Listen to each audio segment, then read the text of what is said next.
first I've ever seen that.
Hi guys, we're heading along the Adventure Way. We're hoping you'll join us. The Adventure Way is not just a road, a single road headed to Innamincka. Adventure Way's got lots of loops and bypasses and places to go and see and things to do. So we'll probably be doing it in a couple of parts, but we're hoping that you'll join us and follow us along. And the end result will be to get to the dig tree where Burke and Wills had their last sort of moments along the Cooper Creek there. So we're pretty interested to go and see those, you know, the dig tree and their grave, their previous graves and stuff like that. So that should be a good end to our Adventure Way. So yeah, hope you guys will join us. It should be a good trip. There's lots to see, lots of places to investigate. So I hope you'll join us. So come along with us on the Adventure Way. Don't forget, hit that subscribe, give us a like, and give that notification bell a bit of a rub. See you on the road, guys. Well, The we've Adventure arrived Way. in Linden Gully and we're going to spend the night here at the Linden Gully Pub. It's quite a nice area here. It's free camping and, you know, you can go and be a patron at the pub.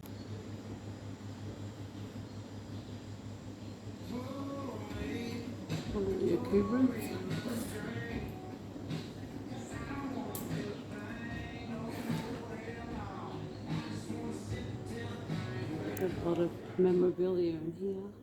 Check out this fabulous dinner set. Wow, that is really beautiful.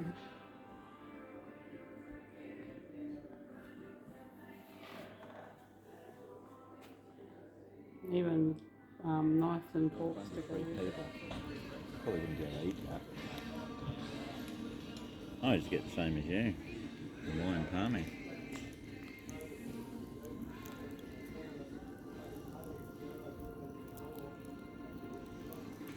So we're here at the Linden Gully Pub, aren't we, Daryl? Going to have a dinner. We are. And get this road train burger.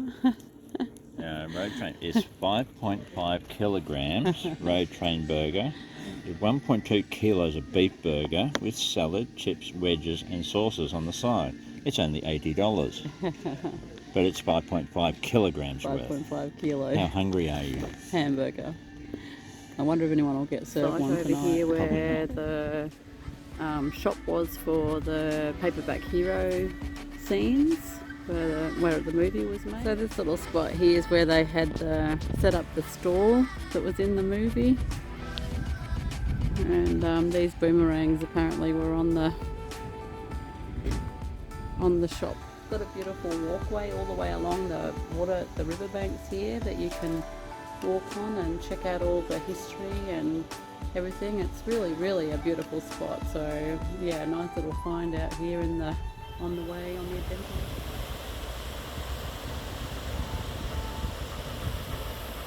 They've sort of got it weird up or dammed up here a bit to hold the water up here in this kind of capacity. All the cooler bars along there. And then sort of goes down into a bit of a trickle down there in comparison.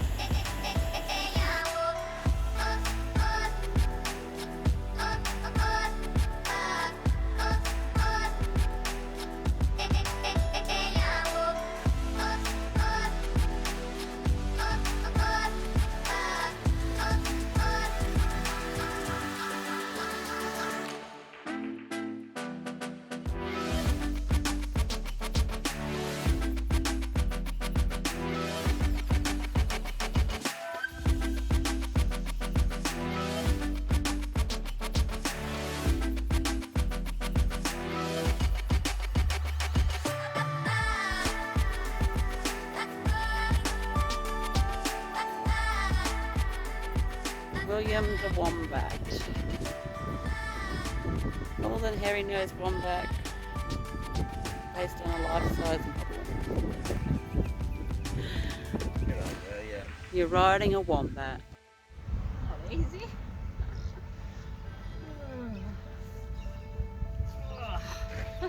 Made it. The northern hairy-nosed wombat is Queensland's most endangered mammal. Check out this old disused railway bridge.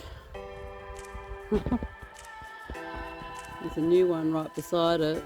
Somewhere there's supposed to be murals, so I'm going to check these out. Yes, we've had a bit of flooding here recently. This is the old rail bridge. Here. So it's just the two on the pylons under the new railway bridge. We're down here at the bridge, come across this scarred tree. That's a piece that's been taken out by probably the Aboriginals for some sort of use. It's quite a big piece that's been taken out. Might be not big enough for a canoe, but maybe something else like a baby's bed, or but yeah, it's quite sizable. And you can also see, look at this floodline. We've arrived at the Tonne Post, and yeah, it's flooded to come through to this little part here, so we've had to go through this water to get to see it. All part of the adventure, I guess. Okay, let's take a look around. So there we've got the fence and memorabilia, I guess. Tools and a whole pair of strainers. Pencil strainers.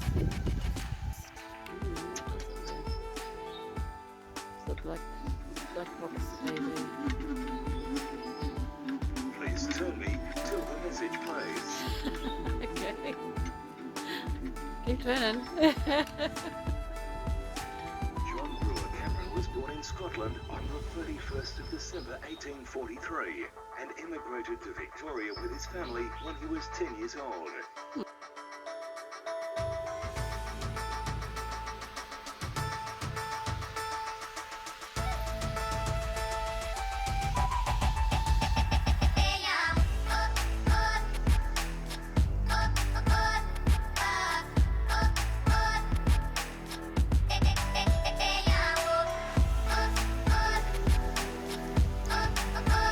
Tonne Post. There we go. Well, on one side.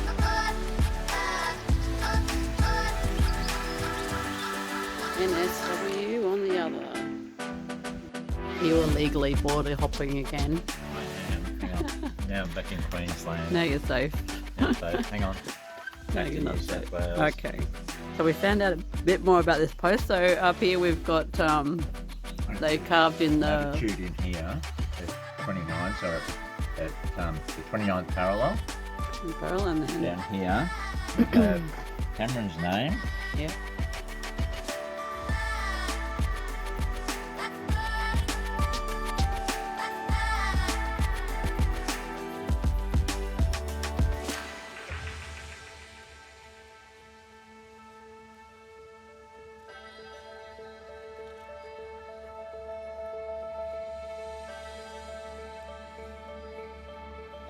Steam engine over there.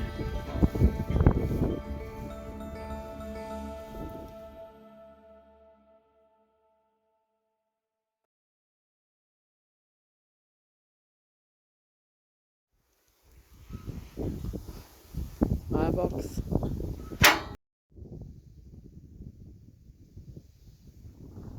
Anyway, that's the old ruins of Darrell.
of the sights to see around the town.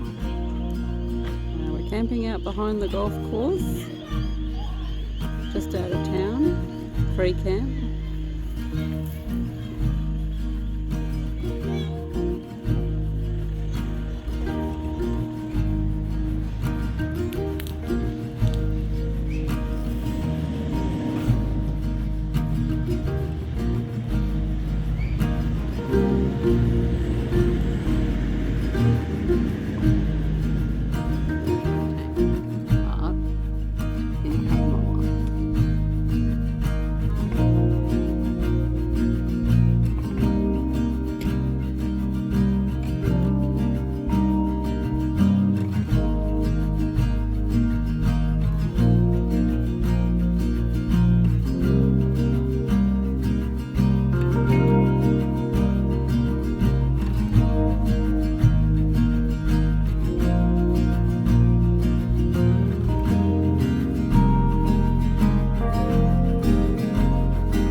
Today we're having a look through the Bushlands nature reserve that's at Cunnamulla. They go through all the little ecosystems that are in the district, so from Mulga to Sand Dunes. So just taking a look and checking that out. It's free, so if you're in the area, do yourself a favour and come and have a quick look at this place.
Features here in the Cunnamulla landscape and area is these sand hills that pop up in the region just out of nowhere. Apparently, particularly the ones that are sort of close in town have sort of deteriorated a fair bit because the locals have taken a lot of sand and that for landscaping and stuff. Anyway, one of the things to do in Cunnamulla is to slide down the sand slide, so I'm going to go up there and have a go.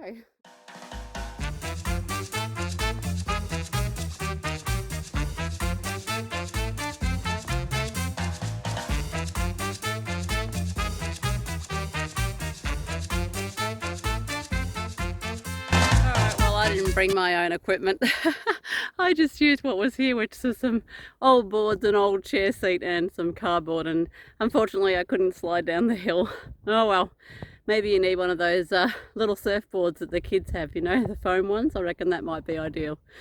Anyway, there they are, the sand hills if you come to Cunnamulla.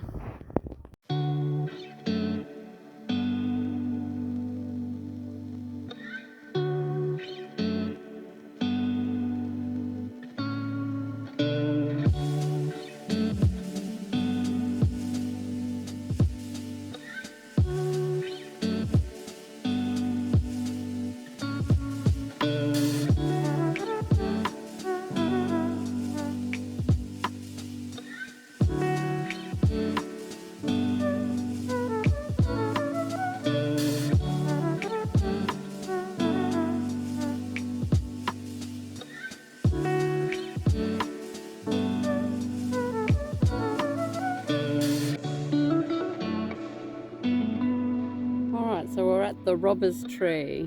So let's see, 1881, this guy, J. Wells, was it? Mm-hmm. Yep. Was found, Joseph Wells, yep. He was found up in this tree after he robbed the local branch, and the sniffer dogs must have sniffed him out. after doing that was then hung, and the last person to be hung for a crime in Queensland. So that's his little bit of history. How did you get up the tree? I want to know.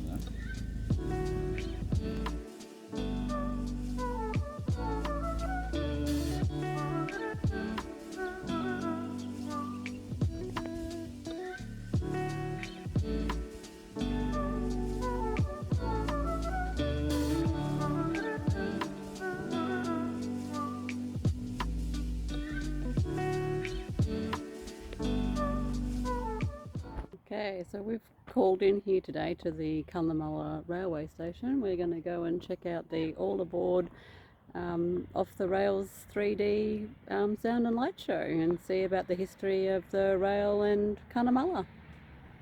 Come and check out what we're checking out the railway station, and it's actually an undercover railway station where the trains pull in, which is quite unusual.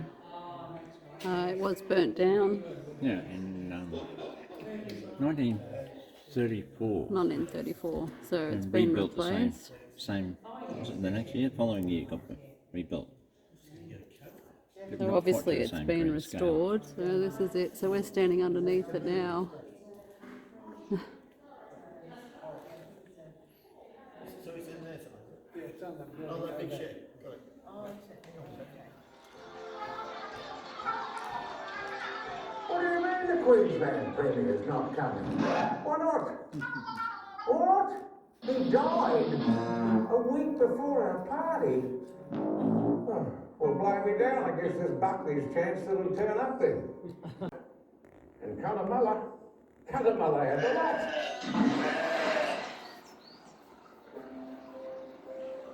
Cunnamulla. The Aboriginal word means a long stretch of deep water, and it's a fair dinkum description of the Warago River. In the 1800s, a couple of blokes came riding through this area and thought it was a pretty good spot for Finished the show. It was really good. That was really enjoyable. So if you come to Cunnamulla, yeah, we recommend that you come and check out this show. It was $22 each at the moment to see the show. It's like a 3D light and sound show, and it was really good. It was really well. Yeah, it was really good. well presented. It was if you really enjoy good. that kind of thing, you know, seeing the history in the town and stuff, and train history and stuff, it's really good. It was really enjoyable. So come and check out Cunnamulla. Come and check it out.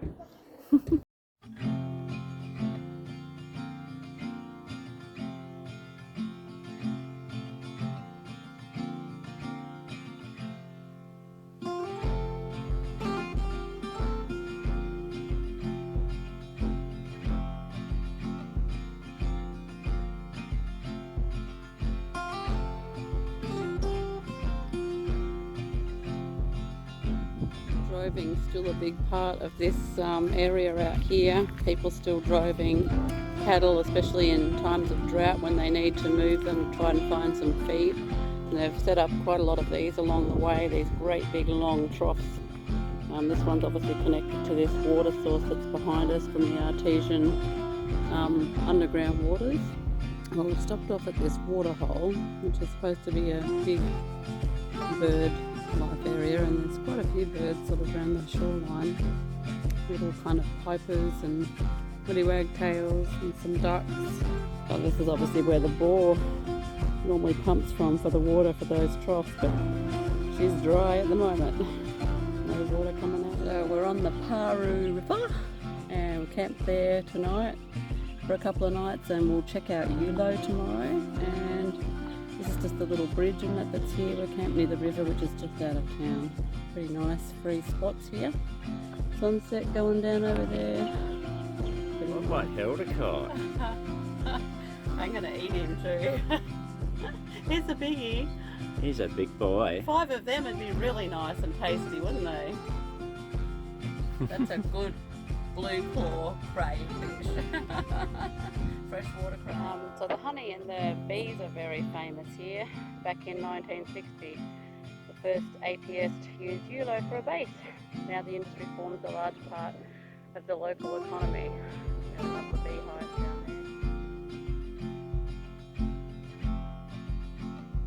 If you want to, you can stop in here at Yolo and have an Artesian mud bath. Current prices are about $90 per person. I think you can book a sun checking out the Diprotodon. So the bones and that were found here locally in Yolo. So one of the largest known marsupials to live in the earth.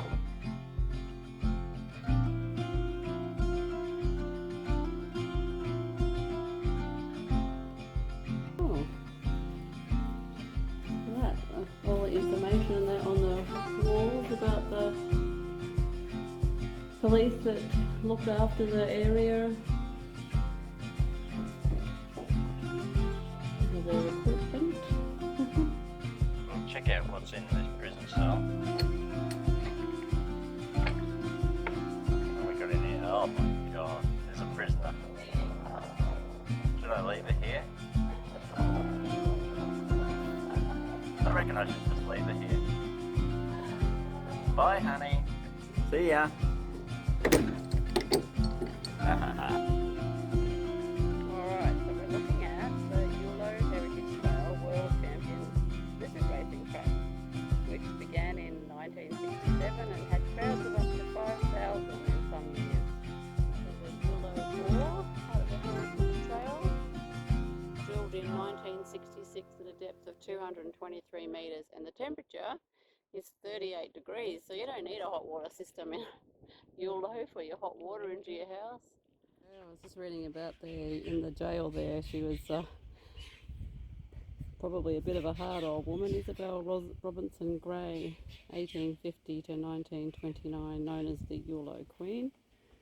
I guess she would have to have been to survive out here, but yeah, the police records and that were talking about illegal distilleries and moonshine, etc. as well. So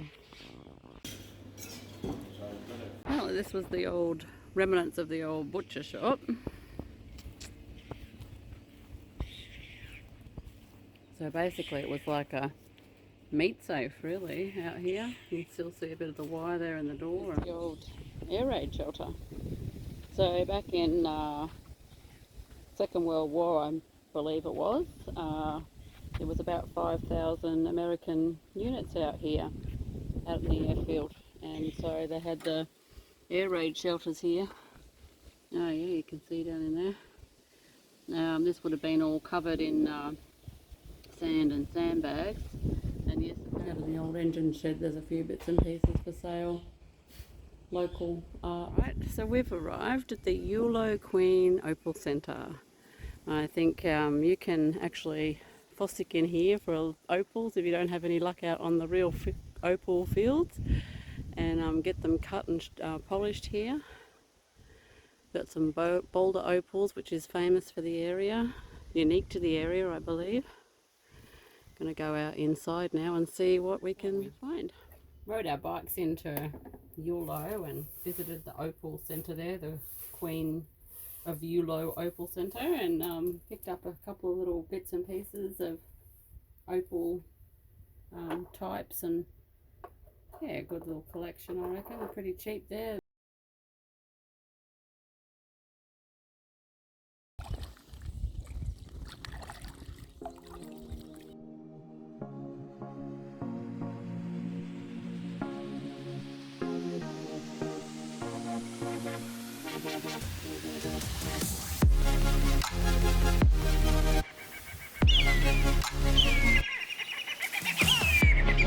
Here in the outback, that's for sure, from the rivers and all the channel country and everything. So big levee built here around the town of Yolo.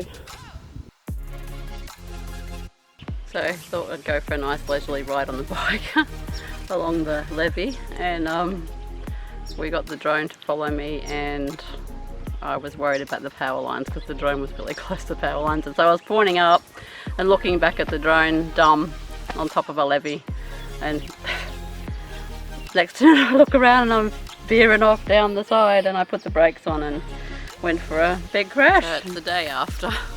Yesterday we thought we'd do some video with me riding along the levee at Yolo, and the drone was going really close to some power lines, and I was trying to point it out. Should have stopped, I guess, but I was trying to point it out, and as I was trying to point it out I was looking away from the road, which is only like as narrow as a as wide as a car, and then it goes down a big embankment. When I looked back, I was already heading down the bank and had a big crash, big spill.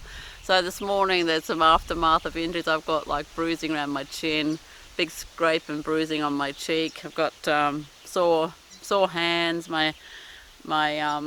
I've done some damage. I must have hit something like a rock or the handlebars or something on my chest, and big scrape on my knee. But anyway, survived to tell the tale the next day. So seems like my whole around Australia trip is full of trying to do death-defying acts. Anyway, if you want to watch me try and kill myself further on this trip, don't forget to like, subscribe and hit the notification button, and follow us on our ongoing Round Australia adventures. Alright, so this morning we're here to look at the mud spring area, which is located near Yolo. And apparently it's saying here sometimes they can build up so much that they do have a little bit of an explosion and can be heard for a long way around. So also made a nature reserve out of this, so let's go take a look.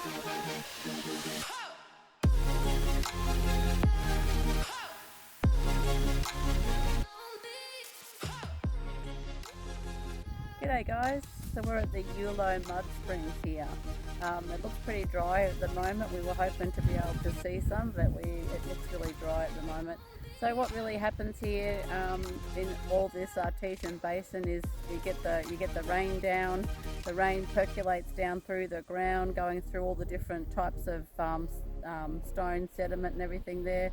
Settles down the bottom there for a couple of million years, and then the pressure builds back up and pushes it back up through the surface of the water, the ground, and then you get this beautiful Artesian water coming out. But it looks a bit dry at the moment. We're going to go and check it out. Come on.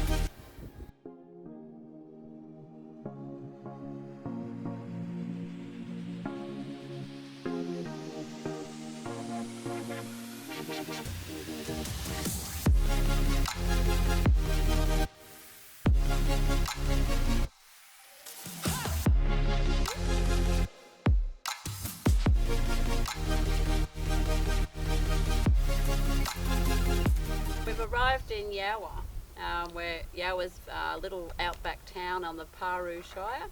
It's got a population of about 140-ish, and Yaweah's got a little secret. It's famous for a very peculiar opal gem found in the Yaweah nut, and we're going to have a go around this town and check out all the people and check out the quirky little places that are in Yaweah and see if we can find ourselves a Yaweah nut.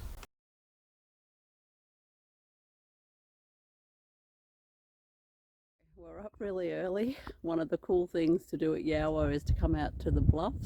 So we're out here very early to try and catch the sunrise.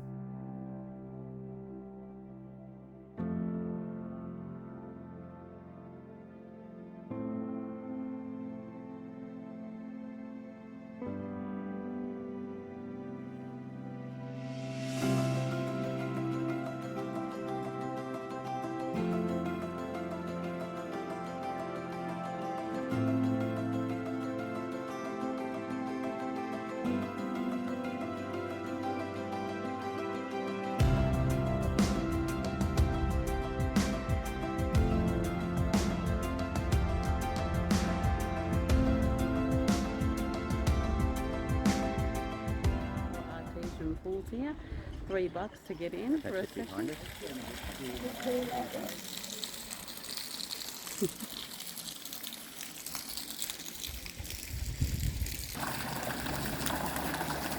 How's this for a lazy day? 40 degree spa pool, Artesian bore. Hot. Well, every Saturday morning from 10 till 2 at Yaweah, they have the Yaweah Opal Market. So we're going to go and see if we can find any bargains. Let's go and take a look. Probably not. Make a guess. That'd be 140. Oh, through there? Yeah. Golf course at Yaweah, which seems to be permanently in the rough no matter where you're going to hit this ball. But anyway, here we go. Oh, in the rough. Oh, you're kidding me.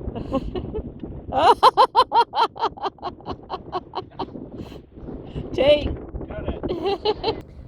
I can dig down to 2 meters by hand, no machinery.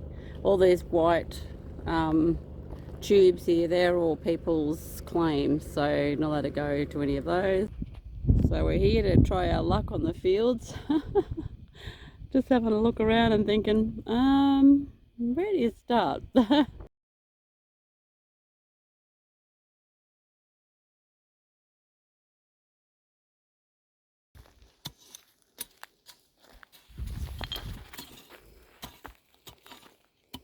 I've got a funny feeling it's hard to get lucky. I think it might be. This opal mining is not easy, I tell you. We did find some bits. If you have a look in here, we did find some bits that have got opal in them. There's little bits of colour. Tiny, tiny. If you have a look just here, little bits of opal in them. Yep. Little seam through there. Here's a good one. Look at this one. Yeah, that's a good bit. It's got all the opal going through there. So this morning, yesterday we went opal mining and we found a couple of rocks. We think there's a little bit of colour in one of them, so we're going to go and check out all the shops this morning and we're going to get the one that we think's got some colour in it cut up. So come along and see whether it's worth anything and whether it's worth us getting it cut up. Come and take a look. So there's a heap of little shops and opal workshops and things. This one's got a little museum attached. We're going to go and check this out.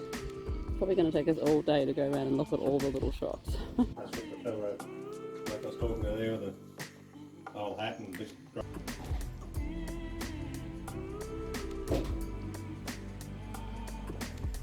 Looks like it's been an old opal shop. It's got made out of stones, all concreted in, all opals and stuff in there. It's sadly all run down now. What a unique little shop here, haven't you, in a railway carriage?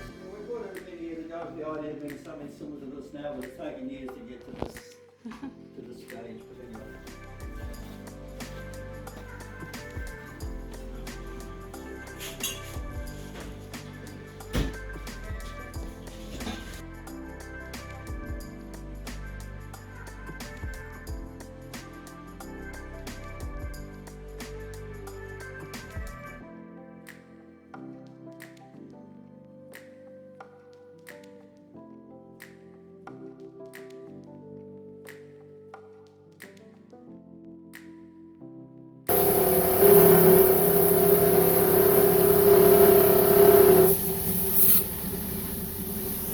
You'll be the first person I've ever seen that. Oh, the dad.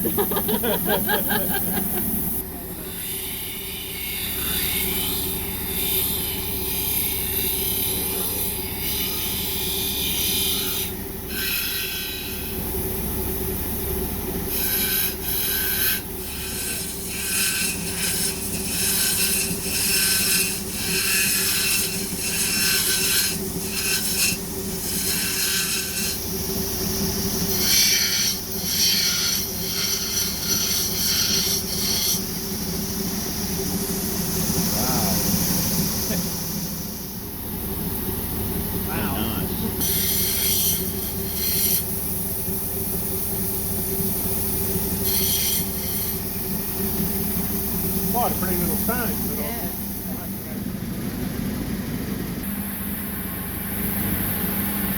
Just the process of getting rid of the scratches from your previous wheels Yeah. to get up to a good finish.